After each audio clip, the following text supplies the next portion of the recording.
Halo semuanya, perkenalkan saya Dr. Lani, staf divisi reumatologi Departemen Ilmu Penyakit Dalam FK Unpad Rumah Sakit Hasan Sadikin Bandung.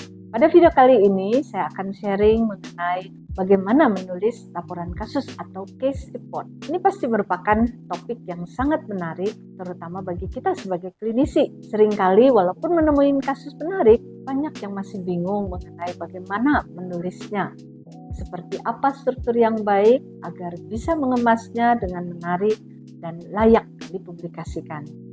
Untuk itu, yuk kita kupas semuanya satu persatu dan mulai menulis laporan kasus.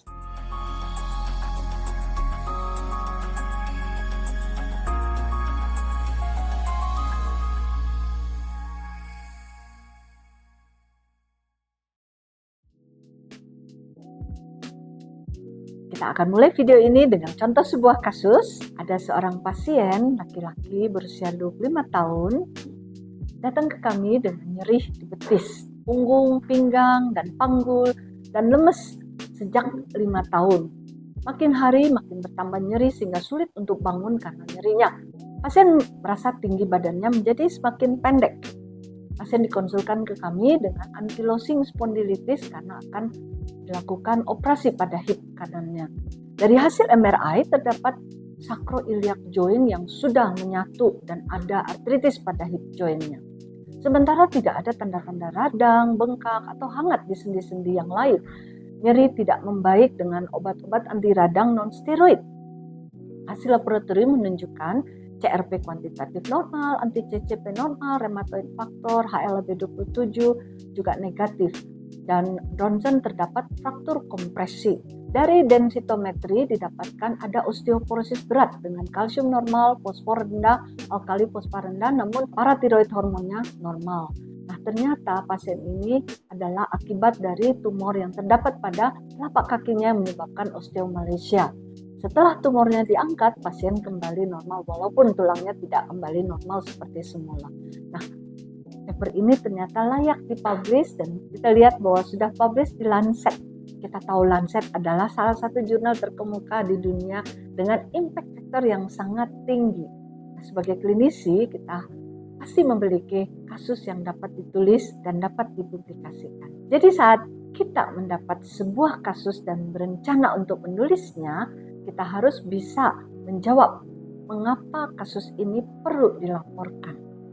Ya, apa pesan utama atau main message yang ingin kita sampaikan dari kasus ini? Bila sudah bisa menjawab hal tersebut, berikut adalah langkah-langkah yang perlu diperhatikan.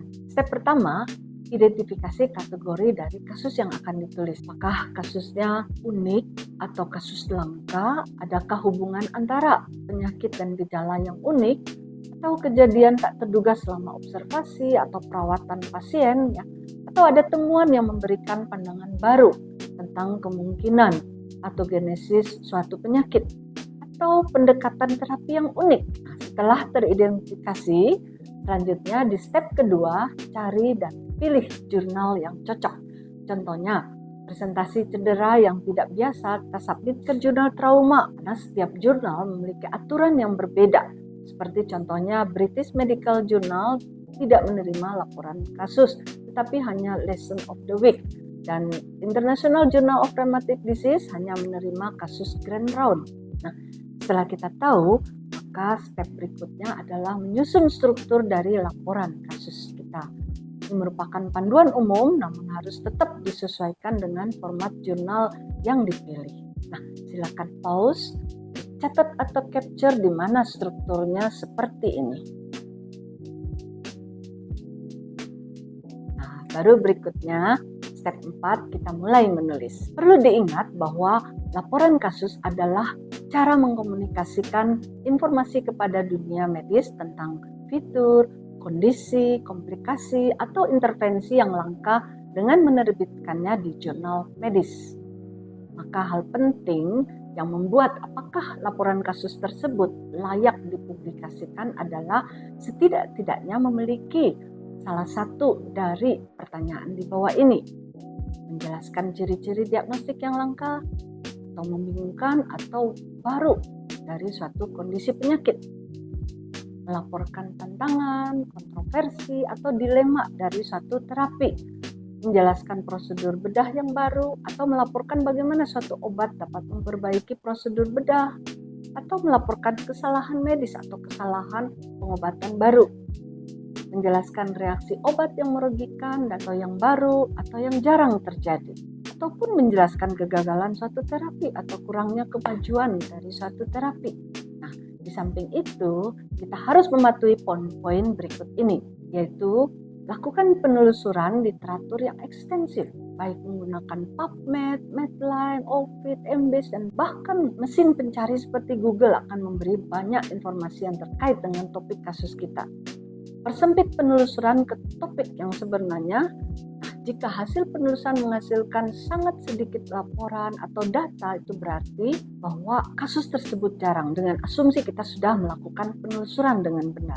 Oleh karena itu, laporan tersebut lebih mungkin untuk bisa dipublikasikan. Selanjutnya, step 5, kumpulkan informasi terkait kasus. Kita bisa menggunakan catatan pasien untuk mencatat rincian semua kejadian dalam perawatan pasien tersebut.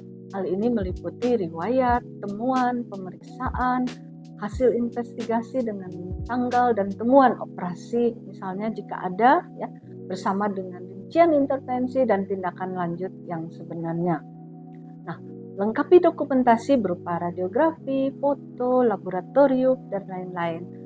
Verifikasi kembali semua data pasien seperti riwayat dan tanggal pemeriksaan dengan pasien dan pastikan telah menuliskan fakta yang benar. Setelah semua terkumpul, step 7 adalah menulis pendahuluan. Patuhi aturan singkat berikut ini, yaitu nyatakan masalah dan signifikansinya. Kita dapat mengutip beberapa artikel yang telah merujuk pada masalah ini. Saya beri satu tips, jangan lupa sebutkan seberapa langka kondisi pasien kita, ya.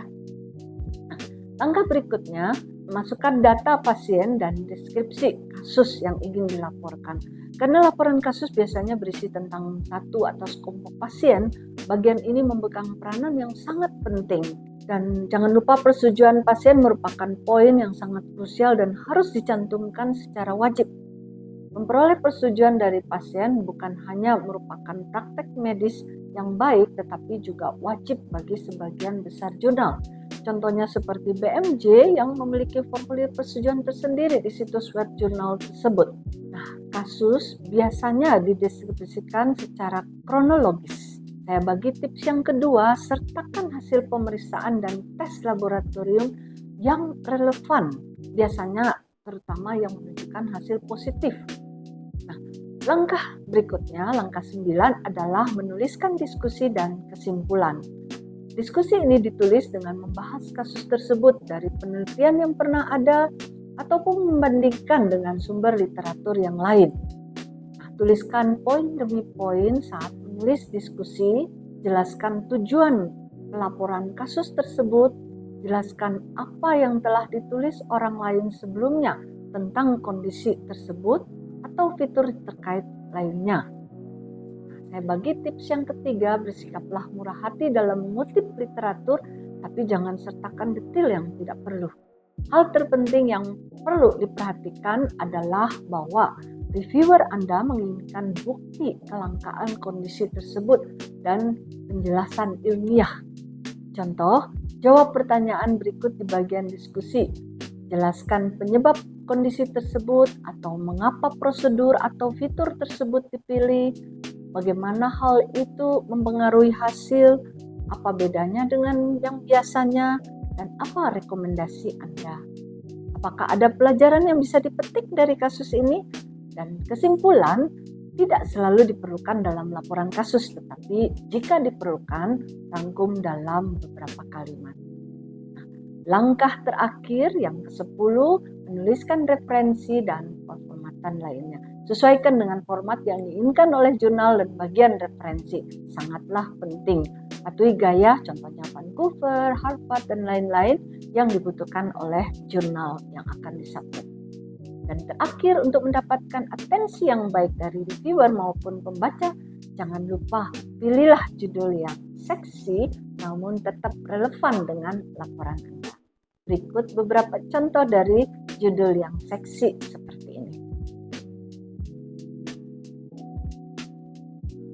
Selamat menulis dan semoga berhasil.